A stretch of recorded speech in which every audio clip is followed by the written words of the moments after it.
जय हिंद। हम सब के लिए बहुत ही कड़वा होगा एक बार आप सभी को हमारी बातों पर विश्वास नहीं होगा। इन सब के बावजूद आपसे विनम्र आग्रह है, इस वीडियो को पूरा देखिएगा। 2012 से होने वाली घटनाओं के इर्द गिर्द अपने चेतन मस्तिष्क से, अपने कॉन्शियस मस्तिष्क से उस पर गहन विचार कीजिए। अपने लिए विचार कीजिए, अपने माता पिता के लिए विचार कीजिए, अपनी संतानों को आंखों के सामने रखकर विचार कीजिए, अपने लॉजिकल मस्तिष्क से विचार कीजिए। सच्चाई आपको खुद ब खुद पता चल जाएगी।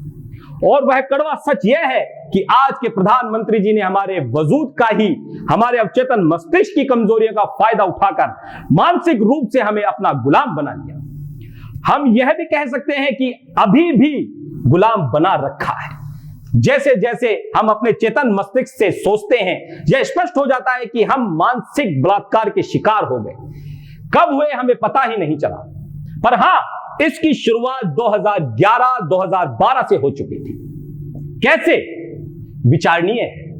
और अपनी सारी याददाश्त और किसी का भी प्रभाव आपके ऊपर है, उन्हें छोड़कर अपनी कुशाग्र बुद्धि का उपयोग करेंगे तो आप खुद समझ जाएंगे।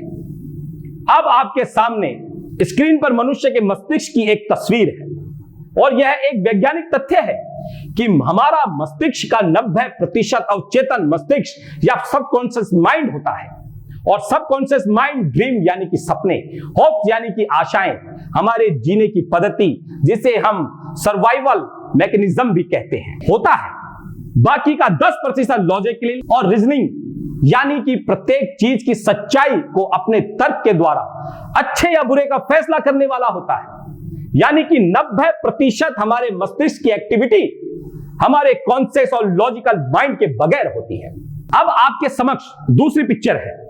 मनोविज्ञान के अनुसार हमारा जो जीवन होता है उसी तरीके को, उसी पद्धति को दोहराता है जो हम बचपन से सीखते हैं। एक बच्चा, चाहे वह पारंपरिक भारतीय परिवार में बड़ा होता है, चाहे वह अमीर हो या गरीब, उसमें डेवलपमेंटल कह लीजिए या रिलेशन कह लीजिए, एक ट्रॉमा होता है। आप अपने इर्द गिर्द देखते होंगे कि हर व्यक्ति के बारे में, लगभग अधिकांश व्यक्तियों में ऐसी चीजें होती हैं जिससे वह बहुत खुश होता है या बहुत नाराज। कभी वह अत्यधिक अनावश्यक डर जाता है या अनावश्यक उत्तेजित हो जाता है, और यह सब उसके सबकॉन्शियस ब्रेन की याददाश्त की वजह से होता है, जो वह बचपन में ग्रहण करता है। एक बच्चे का मस्तिष्क बहुत ही संवेदनशील होता है जब उसकी उम्र 0 से 8 साल होती है।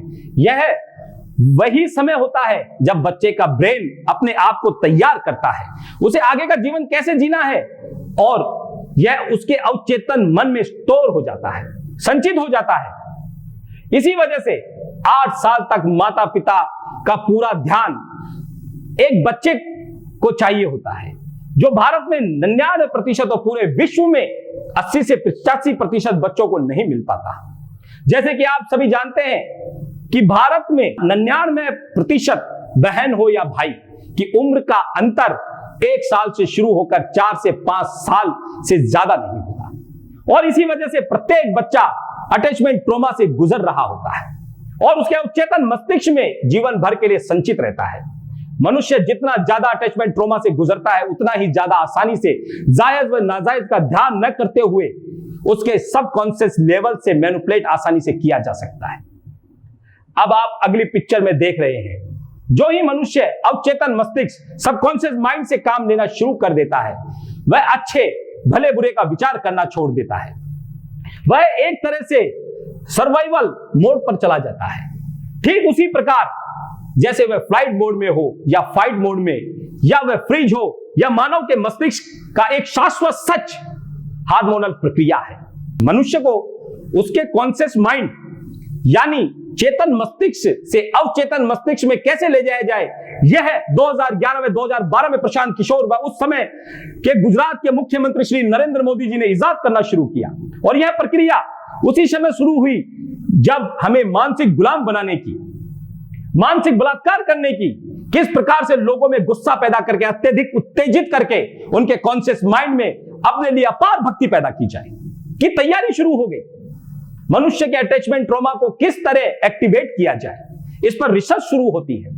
और यह पाया जाता है कि पुरुष नौजवान जो लो सेल्फ स्टीम से ग्रसित है, अटैचमेंट ट्रॉमा की वजह से उनको अपने माता पिता से आशानुरूप अटेंशन नहीं मिलता, वैलिडेशन नहीं मिलता, वह अपने आप को ताकतवर नहीं समझते, समाज में उनको पहचान नहीं मिल पा रही होती। और यही हाल युवा लड़कियों का भी है। हमने ग्रेजुएशन तो कर ली पर बाहर जाकर नौकरी नहीं कर सकते। मध्यम उम्र के लोगों को लगता है कि मेरी पहचान नहीं बन पाई, वह आइडेंटिटी क्राइसिस से जूझ रहे होते हैं। उसकी उम्र की महिलाएं अपने भविष्य की चिंताओं में जूझ रही होती हैं। क्या पता कैसी बहू आएगी, हमारे आगे का भविष्य कैसा होगा। और जो बुजुर्ग हैं वह बच्चों के उत्थान से चिंतित या डिससैटिस्फैक्शन में जी रहे होते हैं। और यह सब मनुष्य के सबकॉन्शियस माइंड में पाया जाता है, जहां न कोई तर्क काम करता है न ही सच्चाई, बस वहां सपने काम करते हैं, भावनाएं काम करती हैं और वैसे शब्द काम करते हैं जो अवचेतन मस्तिष्क को प्रभावित करते हैं। अब हम आपको प्रशांत किशोर द्वारा तैयार किया गया भाषण जो आज के माननीय प्रधानमंत्री के द्वारा दिया गया आपको सुनाते हैं। पश्चिम बंगाल की जनता की भावनाओं का भरपूर एक्सप्लॉइटेशन करने में ये माहिर हो गए हैं और इसलिए हमारी एक बहुत बड़ी जिम्मेदारी उन सपनों को पूरा करने की है जो सपने उस समय आजादी के दीवानों ने देखे थे। इस हमले की वजह से देश में जितना आक्रोश है, लोगों का खून खौल रहा है, तो ये मोदी है उसी भाषा में जवाब देना जानता है। हर गरीब का जो सपना है अपने भावी पीढ़ी के लिए, मेरी सरकार का भी वही सपना है जो मेरे हर गरीब की भावी पीढ़ी के लिए सपना है। मैं नई पीढ़ी की आंखों में सपने संजोने के लिए आया हूं। आपके सपने मेरे सपने बने, इसलिए मैं आया हूं भाई। हीरो वही है जो सपने पूरा करने के लिए जीता है। लोग कहते हैं मोदी सपने देखता है, मोदी सपने देखता नहीं है, मोदी सपने बोता है। ये हमारा सिद्धांत है। हम घर में घुस के मारेंगे, सर ऊंचा कर करके, आंख में आंख मिला करके, सीना तान करके भारत के 125 करोड़ नागरिकों के सामर्थ्य को प्रकट करने की ताकत रखनी चाहिए। चुन चुन करके हिसाब लेना ये मेरी फितरत है। इसके लिए भीतर से ताकत लगती है, हिम्मत लगती है। मेरे देशवासियों को जोड़ना है। देश के नौजवानों को वचन दिया था। भाइयों बहनों, मैं जानता हूं मैंने कैसे कैसी ताकतों से लड़ाई मोल ली है, कैसे कैसे लोग मेरे खिलाफ हो जाएंगे मैं जानता हूं। 70 साल का उनका मैं लूट रहा हूं, मुझे जिंदा नहीं छोड़ेंगे, मुझे बर्बाद करके रहेंगे। और आज मैं गर्व से कह सकता हूं। आपने देखा भावना खून खोल रहा है, उसी भाषा में जवाब देना जानता है। गरीब के सपने, नई पीढ़ी के सपने, हीरो वही है जो सपने पूरे करने के लिए जीता है। मोदी सपने दिखाता नहीं, सपने बोता है। घर में घुसकर मारेंगे, दुनिया के सामने ताकत रखनी चाहिए, चुन चुन के हिसाब लेना, ताकत हिम्मत। मेरे देशवासियों, देश के नौजवानों, मुझे जिंदा नहीं छोड़ेंगे। गर्व जैसे शब्दों का प्रयोग इतनी बार किया, जो सुन रहे होते हैं, चाहे वे टीवी चैनल पर सुन रहे हैं, उन्हें उनकी सभाओं में जाकर सुन रहे हैं, या जिस समय महाभारत और रामायण रविवार के दिन आया करती थी, उसी समय पर प्रधानमंत्री जी की मन की बात आती है, उसमें सुने। आप स्क्रीन पर देख सकते हैं कि कब कब प्रधानमंत्री जी ने देश की जनता को कैसे कैसे सपने दिखाकर उनके सबकॉन्शियस माइंड में अपना प्रभाव बनाने की जगह अपना घर ही बना लिया। और यह दो शब्द सपने और भावना और ट्रिगर उत्प्रेरक भी कहे जा सकते हैं। हमारे कॉन्शियस माइंड को काम से हटाकर सबकॉन्शियस माइंड में अच्छे बुरे का ध्यान न रखते हुए सपने देखने लगता है। मनुष्य का बच्चा जब जन्म लेता है तो उसकी दोनों मुट्ठियां बंद होती हैं, और जब नरेंद्र मोदी जी भाषण देने आते हैं तो सबसे पहले वह यह बात कहते हैं, भारत माता की जय। मेरे साथ दोनों मुट्ठी बंद करके बोलिए, भारत माता की, भारत माता की, भारत माता की, भारत माता की, भारत माता की। प्रधानमंत्री जी कह रहे हैं, अपनी दोनों मुट्ठियां बंद करके हाथ उठाकर जोर से बोलिए, भारत माता की जय। जो ही मनुष्य अपनी मुट्ठी बंद कर भारत माता की जय बोलता है, जो ही हाथ उठाता है उसकी आंखें बंद हो जाती हैं, उसका कॉन्शियस माइंड काम करना बंद कर देता है और नरेंद्र मोदी जी को हमारे सबकॉन्शियस माइंड में घुसने का और हमारे सपनों से खेलने का रास्ता मिल जाता है। वह अपने भाषण में ऐसे शब्दों का प्रयोग कर हमारे सबकॉन्शियस माइंड में ऐसी भावनाएं डालते हैं जो हमें उनका सपोर्टर, अंधभक्त बनने के लिए प्रेरित करता है। जैसे आप उनके भाषणों में सुनते होंगे, मेरे देशवासियों, नौजवानों, ताकत, हिम्मत, गर्व, यह सब वह हमारे सबकॉन्शियस माइंड में डालते हैं, जिससे हम सपने में जीने लगते हैं।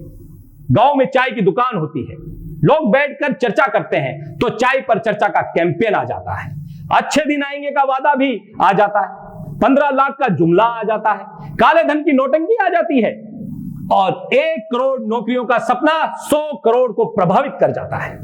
बात अगर इतनी ही होती तो कुछ हद तक क्षम्य था। हमें लोकतंत्र में विश्वास है और मतदाताओं ने उन्हें जो मत दिया उसे सम्मान देते हुए हम उन्हें माफ भी कर सकते थे, आप भी माफ कर सकते थे।